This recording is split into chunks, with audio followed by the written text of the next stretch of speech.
దేవుడు ఎవరంటే యేసు ప్రభువే. తెలియదు, కొంతమందికి తెలీదు. నేను ఒకప్పుడు కూడా మూర్ఖురాల్ని.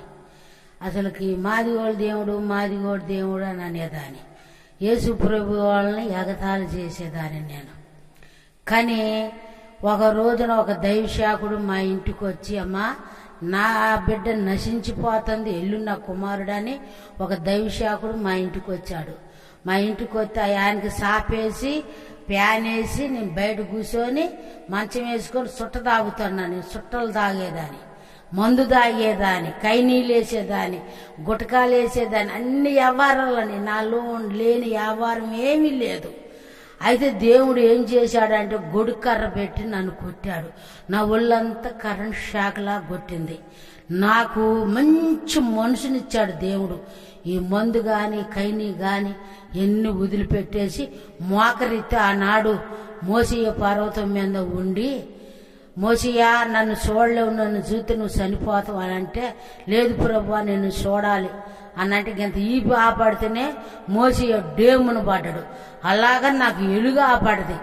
ఎలుకే నేను ఢీ కొట్టి భాషలతో మాట్లాడుతున్నా, అనేక భాషలతో నేను మాట్లాడుతున్నా.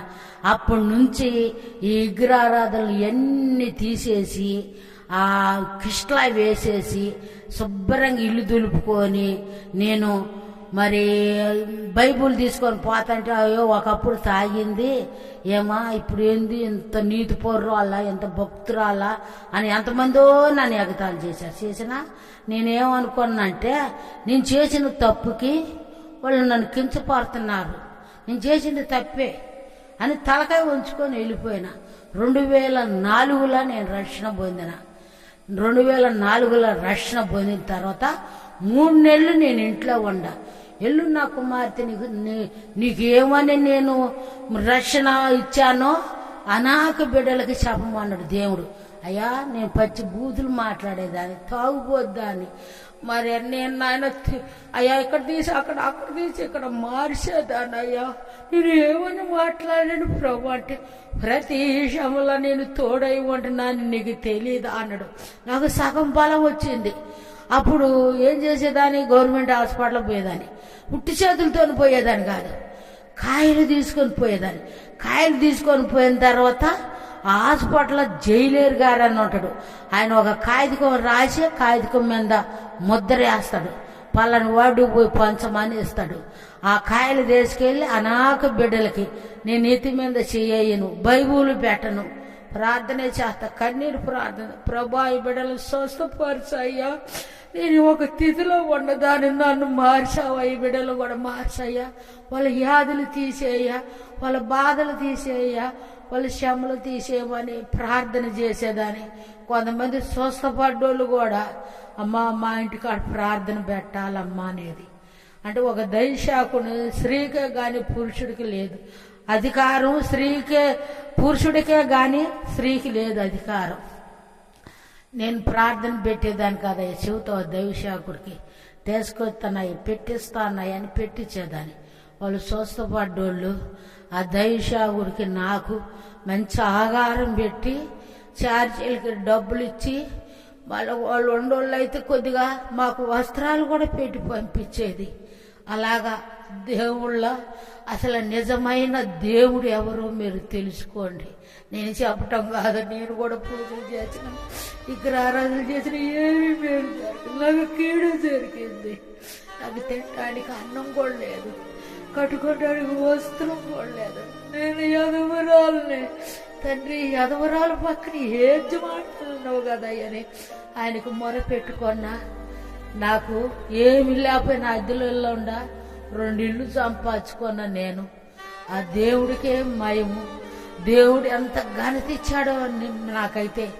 ఇక అట్టు కాదమ్మా నేను చెప్పేది వినండి, మీరు కొంచెం చెప్తే వినండి.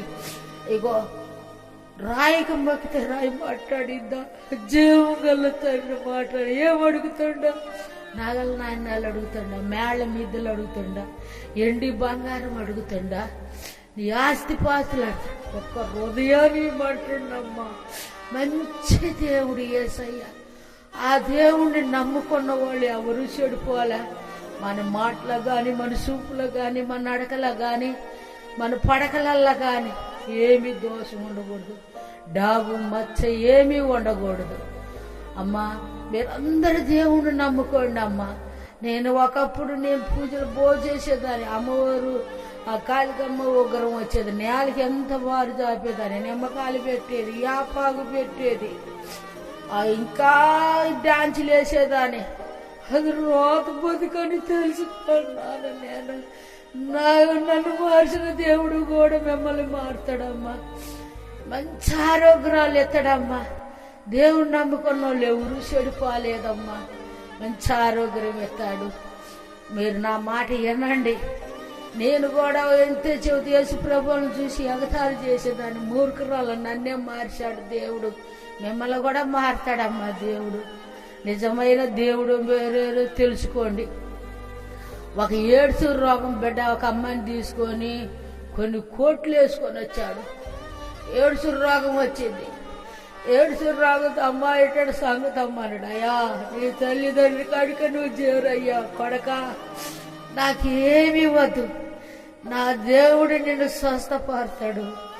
అయ్యా నువ్వు వెళ్ళి సాక్ష్యం చెప్పు అయ్యా, నీ ఊళ్ళోనే సాక్ష్యం చెప్పు అయ్యా, మారు మనసు పొందయ్యా అంటే ఆ బిడ్డ కూడా పొందాడు. ఆ బిడ్డ పేరు యేసు దాసు.